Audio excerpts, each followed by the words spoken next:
Asar wacha be elake dun cachar. Look be Nika jig dahir ni. Nika jig shaska tree. Husky be akshanam flute. You're right, it's a chachar horrible to bangani cheol, so one may hen. People guess you could already wear and Gradam Ceoil mar Kieran McMahon job a journey worker really my shin. Agus an shin first with the cheol Sean or radio or on radio, flat cheol on radio, agus rock and radio.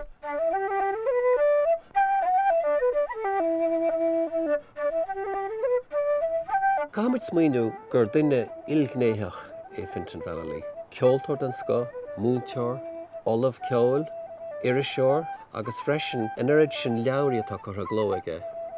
Agus an obair le tugtha mar múnteoir. Tá sé tríos a bheith múnú flútanis is ráid na carach le 50 bliain gur ilúntear fáistí ógan na tíre seo sa cheol gaelach. You've been working on, I know you've been working on the Michael Russell tune on the Tommy Peoples one, but the Mazurka, we try the slipstick then.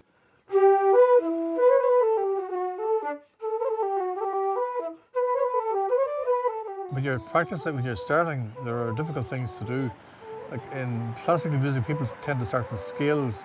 In traditional music, we tend to start with slower tunes or simpler tunes, which is more or less the same thing. The bulk of any tune is fairly straightforward to learn, but the bits at the end, turns at the corner, they're the really difficult bits, and they're the bits that really distinguish one tune from another.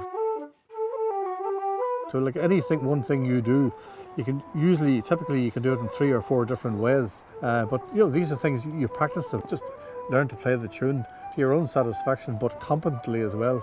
When you're playing on your own, you need to go for some kind of perfection, I suppose.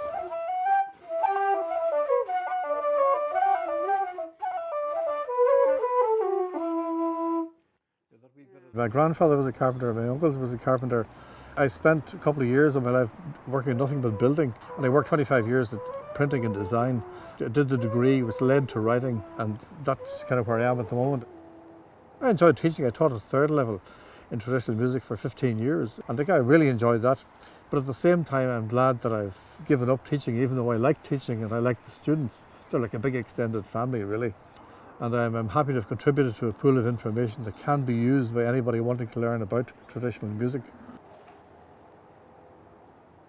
Is dólam go mé an siar ceol atá déanta ag Fintan Vallely go mé sé antáchtachtas na glúnta tá amach róin.